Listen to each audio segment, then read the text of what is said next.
जब भी हम लोग ब्रेन की सर्जरी के लिए एडवाइस करते हैं तो मोस्ट ऑफ मेजॉरिटी लोग घबरा जाते हैं कि ब्रेन की सर्जरी है, उसमें क्या होगा, बहुत सारे सवाल होते हैं उनके दिमाग में।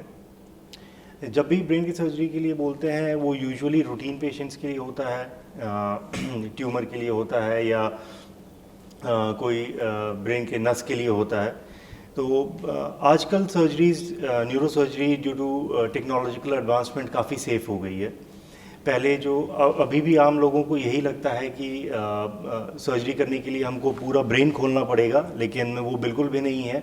इन द लास्ट पिछले 30 सालों में न्यूरो सर्जरी की फील्ड में इतना ज़्यादा एडवांसमेंट हुआ है कि हम लोग बिल्कुल छोटे से स्किन के इंसिजन को दे के, छोटा सा बोन हटा के, 3 सेंटीमीटर का बोन हटा के हम लोग बड़े से बड़े ट्यूमर्स को भी निकाल सकते हैं। पहले बोला जाता था कि ब्रेन की सर्जरी करने में रिस्क ऑफ जान जाने का खतरा बहुत ज़्यादा है। वो रिस्क बहुत कम हो गया है। अभी हम लोग पेशेंट्स को जिनको ट्यूमर्स के लिए ऑपरेशन के लिए बोलते हैं तो जान का खतरा हम लोग 2 से 3% तक के लिए ही बोलते हैं। रिस्क हम लोग इतना कम आ गया है। ये सारा कुछ इसलिए है क्योंकि बहुत सारे गैजेट्स, बहुत सारे टेक्निक में रिफाइनमेंट्स, हम लोग का एक्सपीरियंस, ये सारे कंबाइन करके सर्जरीज को बिल्कुल ही प्रिसाइज और बिल्कुल ही सेफ़ बना देते हैं।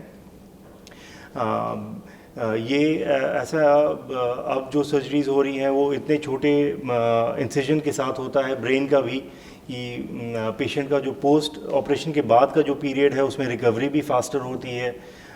पेशेंट का हॉस्पिटल स्टे भी कम होता है, जिसकी वजह से जो फाइनेंशियल कॉस्ट जो पेशेंट को बेयर करना पड़ता है वो भी कम हो जाता है। डॉक्टर साहब, एक चीज़ मैं ये समझना चाहूँगी कि अगर किसी को सर्जरी एडवाइस कर दी गई है, उन्होंने अपनी सर्जरी प्लान भी कर ली है, कुछ ही आने वाले दिनों में वो अपनी सर्जरी कराने वाले, तो सर्जरी के कुछ दिनों पहले से क्या प्रिकॉशंस लिए जाने चाहिए? क्या कुछ ऐसी बातें होती हैं जो सर्जरी के पहले से पेशेंट को फॉलो करनी होती है? सर्जरी के पहले कोई मतलब बहुत स्ट्रिक्ट प्रिकॉशंस की ज़रूरत नहीं है। कुछ ऐसे मेडिकेशंस हम लोग देते हैं सर्जरी के पहले ताकि ब्रेन की जो एक्टिविटी है वो कंट्रोल में रहे, ताकि कोई दौरा या मिर्गी पेशेंट को ना हो सके। वही दवाइयाँ हम लोग सर्जरी के बाद भी कंटिन्यू करते हैं। न्यूरो सर्जरी में प्री ऑपरेटिव ट्रीटमेंट में इतना ही है। जैसे ओल्ड एज के लोग, जिन लोग में खून पतला करने की दवाई दी जाती है या तो पुराने ब्रेन के स्ट्रोक की वजह से या हार्ट की कंडीशन की वजह से, अगर वो खून को पतला करने की दवाई है तो सर्जरी के 5 दिन पहले हम लोग को उसको बंद करना पड़ता है।